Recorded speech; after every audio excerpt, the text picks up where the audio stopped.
Every year, storms like this one changes lives in an instant.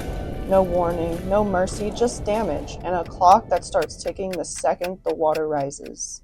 Time doesn't slow down for anyone, not for a flooded kitchen, not for a ruined basement, and definitely not for Sarah. This is Sarah's home. Soaked carpets, flooded basement, and a clock that's already running. Every hour that water sits, mold spreads, wood rots, and the risk to her family's health climbs higher. Her mother lives with her, and she can't afford to wait. She needs help now, but every crew in town is already stretched thin. The demand is real, and the phones can't keep up. Every ring that goes unanswered is a missed call for help, and people like Sarah, they need it now. This is a small town. Every other crew is out clearing roads and roofs. This is the only team that can get to her, if they can just answer the phone.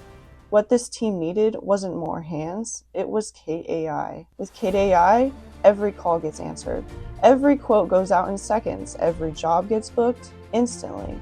No missed calls, no lost leads. Just crews doing what they do best, getting to families faster. For Sarah, that meant a dry basement, clean air, and peace of mind for her and for her mother that she's caring for.